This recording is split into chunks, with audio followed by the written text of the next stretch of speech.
ಇಂದೇ ಡೌನ್ಲೋಡ್ ಮಾಡಿ ಮತ್ತು ನಿಮ್ಮ ನೆಚ್ಚಿನ ಶೋಗಳನ್ನು ಆನಂದಿಸಿ.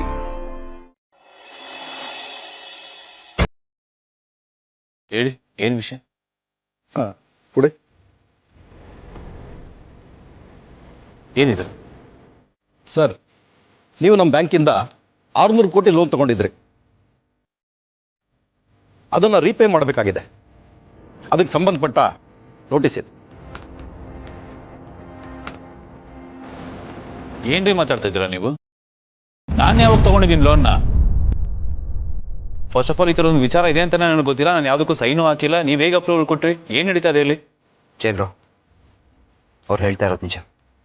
ಹೈವೇ ಪ್ರಾಜೆಕ್ಟ್ಗೋಸ್ಕರ ನಾವು ಲೋನ್ ತಗೊಂಡಿದ್ವಿ. ಹೌದು ಸರ್, ಇದು ಕೊಟ್ಟಿರೋದು ನಿಮ್ಮ ಹೆಸರಿಗಲ್ಲ, ಕಂಪ್ನಿ ಹೆಸರು ಕೊಟ್ಟಿರೋದು. ಕಂಪ್ನಿ ಈಗ ರೀಪೇಮೆಂಟ್ ಮಾಡಲೇಬೇಕು. ಅದು ಓಡಿ ಲಿಮಿಟಲ್ಲಿತ್ತು. ಅದಾಗೆ ಕಂಟಿನ್ಯೂ ಆಗ್ತಾ ಗೊತ್ತಾಯಿತು ಸರ್. ಈಗ ನೀವು ರೀಪೇಮೆಂಟ್ ಮಾಡಲೇಬೇಕು. ನಾವಾಗಲೇ ನಿಮ್ಮ ಕಂಪ್ನಿಗೆ ನೋಟಿಸ್ ಸರ್ವ್ ಮಾಡಿದ್ವಿ, ಬಟ್ ನಿಮ್ಮ ಕಡೆಯಿಂದ ಯಾವುದೇ ರೆಸ್ಪಾನ್ಸ್ ಬಂದಿಲ್ಲ. ಅದಕ್ಕೆ ನಿಮ್ಮನ್ನ ರೀಚ್ ಆಗೋದಕ್ಕೆ ಇಲ್ಲಿವರೆಗೂ ಬರಬೇಕಾಯ್ತು. ಆದಷ್ಟು ಬೇಗ ಲೋನ್ ಕ್ಲಿಯರ್ ಮಾಡಿ ಮುಗಿಸಿ ಸರ್. ಇದು ಡಿಲೇ ಆದರೆ ಡಿಫಾಲ್ಟ್ ಆಗುತ್ತೆ, ನಿಮ್ಗೆ ತುಂಬ ಪ್ರಾಬ್ಲಮ್ ಆಗುತ್ತೆ. ಎಲ್ಲ ಕಡೆ ನ್ಯೂಸ್ ಆಗಿ ನಿಮ್ಮ ಕಂಪ್ನಿ ಗುಡ್ವಿಲ್ ಕೂಡ ಹಾಳಾಗುತ್ತೆ. ಸರ್, ನಿಮ್ಮದು ರೆಪ್ಯೂಟೆಡ್ ಕಂಪ್ನಿ ಆಗಿರೋದ್ರಿಂದ, ಜೊತೆಗೆ ನಿಮ್ಮ ಜೊತೆ ನಮ್ಮ ರಿಲೇಷನ್ ಚೆನ್ನಾಗಿರೋದ್ರಿಂದ ನಾವೀಗ ನಿಮ್ಮ ಮೇಲೆ ಯಾವ ಆ್ಯಕ್ಷನ್ನು ತಗೊಳ್ತಾ ಇಲ್ಲ. ನಿಮ್ಗೆ ಇನ್ನೂ ಒಂದು ಆಪ್ಷನ್ ಇದೆ. ನಿಮ್ಮ ಬ್ರದರ್ ಗೌತಮ್ ಅವ್ರ ಕೈನಲ್ಲಿ ನಮಗೊಂದು ಫೋನ್ ಮಾಡಿಸಿ.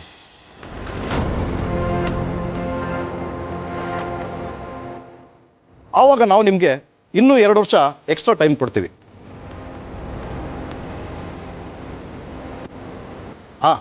ಒಂದೇ ಸಲ ರೀಪೇಮೆಂಟ್ ಮಾಡಬೇಕು ಅಂತೇನಿಲ್ಲ. ಪಾರ್ಟ್ ಬೈ ಪಾರ್ಟ್ ಕೂಡ ನೀವು ಮಾಡ್ಬೋದು. ಅದು ಅಲ್ಲದೆ ನಿಮಗೆ ಒಳ್ಳೆ ಫ್ಲೆಕ್ಸಿಬಲ್ ಸ್ಕೀಮ್ ಕೊಡ್ತಾ ಇದ್ದೀವಿ. ಬಟ್ ರೀಪೇ ಅಂತೂ ಮಾಡಲೇಬೇಕು. ಯಾವುದೇ ಕಾರಣಕ್ಕೂ ನೀವು ಇದರಿಂದ ಎಕ್ಸೆಂಪ್ಷನ್ ಅಂತೂ ತಗೊಳ್ಳೋಕೆ ಸಾಧ್ಯನೇ ಇಲ್ಲ. ಎಕ್ಸಂಪ್ಷನ್ ಇರಲ್ಲ. ಓಕೆ, ಮುಗಿತಾ ನಿಮ್ಮ ಮಾತು?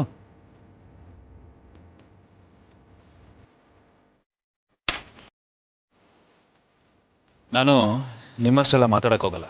ಶಾರ್ಟಾಗಿ ಹೇಳ್ತೀನಿ, ನಾನು ಯಾವ ಲೋನು ರೀಪೇ ಮಾಡಲ್ಲ.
ಎಲ್ಲಪ್ಪ ಇವರಿಬ್ರು?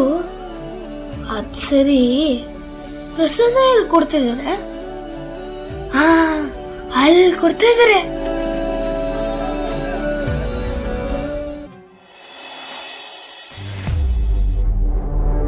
ಏನು ಮಾಡ್ಕೋತಿರೋ ಮಾಡ್ಕೊಡಿ, ಲೀಗಲಾಗಿ ಫೈಟ್ ಮಾಡ್ತೇನೆ. ಏನು ಸರ್, ಏನು ಹೀಗೆ ಹೇಳ್ತಾ ಇದ್ದೀರಾ?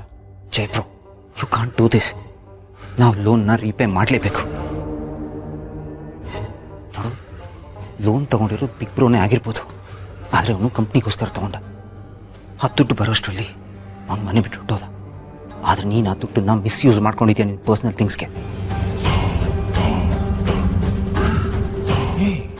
ಏನೋ ಮಾತಾಡ್ತಿದ್ಯಾ?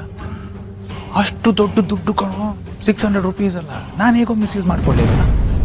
ನೀನು ಅದನ್ನು ಕಂಪ್ನಿ ಮೇಲೆ ಇನ್ವೆಸ್ಟ್ ಮಾಡಿದ್ಯಾ, ಆದರೆ ನೀನು ಪರ್ಸ್ನಲ್ ನೀಡ್ಸ್ಗೂ ಯೂಸ್ ಮಾಡ್ಕೊಂಡಿದ್ಯಾ.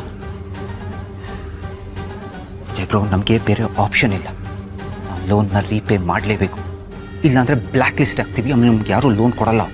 ಅರ್ಥ ಮಾಡ್ಕೋ. ಅರ್ಥ, ಸ್ವಲ್ಪ ಸಮಾಧಾನ ಮಾತು. ನೋಡು, ನಮ್ದು ನೆಟ್ ಟರ್ನ್ ಓವರ್ ಎಷ್ಟಿದೆ ಹೇಳು. ಅದರಲ್ಲಿ 600 crores after all some percentage ಕಣ. ಏನು ಅರ್ಜೆಂಟು, ನಿಧಾನ ಕಟ್ಟದಾಯ್ತು ಬಿಡು. ನೀನು ಯಾಕೆ ಟೆನ್ಷನ್ ತಗೋತೀಯ? ನೋಡು, ನೀನು ರಿಯಾಲಿಟಿನೇ ಅರ್ಥ ಮಾಡ್ಕೋತಾ ಇಲ್ಲ. ಒಂದು ದಿನಕ್ಕಾದ್ರೂ ಕಂಪ್ನಿ ಅಕೌಂಟ್ಸ್ನ ಚೆಕ್ ಮಾಡಿ ನೋಡಿದ್ಯಾ? ಹೀಗೆ ಆದರೆ ಕಂಪ್ನಿ ಜಾಸ್ತಿ ದಿನ ಇರಲ್ಲ. ನಾನಲ್ಲ, ಈ ಕಂಪ್ನಿನ ಯಾರೂ ಮೇಲೆ ಎತ್ತಕ್ಕಾಗೋದಿಲ್ಲ. ಕಂಪ್ನಿ ಮುಳುಗೋಗುತ್ತೆ. ಕಂಪ್ನಿ ಮುಳುಗೋದ್ರೆ ಎಲ್ಲರೂ ಮುಳುಗೋಗ್ತೀವಿ. ನೋಡು, ಇವಾಗಲಾದರೂ ಹೇಳ್ತಾ ಇದ್ದೀನಿ, ಸೀರಿಯಸ್ ಆಗಿರು. ನಾನು ನಿಮಗೆ ಕಂಪ್ಲೀಟಾಗಿ ಎಲ್ಲದನ್ನೂ ಹೇಳ್ಕೊಡ್ತೀನಿ. ಪ್ಲೀಸ್ ಕೂತ್ಕೊಂಡು ಕೇಳು. Important call. ಪಾರ್ಥ, ಅದೇನಿದೆ ಮಾತಾಡಿ ಕಳಿಸು. ಪಾಪ ದೂರದಿಂದ ಬಂದಿದ್ದಾರೆ, ಕುಡಿಯೋಕ್ಕೆ ಜ್ಯೂಸ್ ಏನಾದ್ರು ಕೊಡು. You guys carry on, welcome. ಕೂತ್ಕೊಳ್ಳಿ, ಮಾತಾಡೋಣ.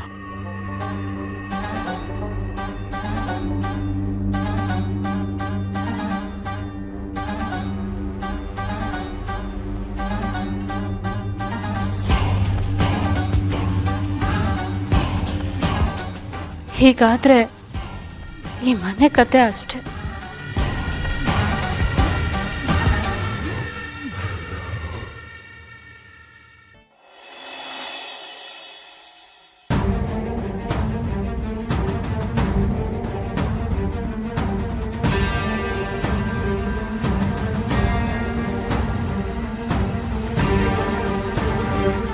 ಏನ್ ಬಂದಿದ್ದು? ಅದು ನಿಮ್ಮನ್ನೆಲ್ಲ ನೋಡಿ ತುಂಬ ದಿನ ಆಯ್ತಲ್ಲ, ಹಾಗೆ ಮಾತಾಡ್ಸ್ಕೊಂಡು ಹೋಗೋಣ ಅಂತ ಬಂದೆ. ಡೋಂಟ್ ವರಿ, ನನ್ನಿಂದ ಯಾರಿಗೂ ಏನೂ ತೊಂದರೆ ಆಗಲ್ಲ. ಆನಂದ್ ಬ್ರೋ ಹತ್ರ ಸ್ವಲ್ಪ ಮಾತಾಡಬೇಕಿತ್ತು, ಕರೀತೀರಾ? ಸರಿ, ಒಳಗೆ.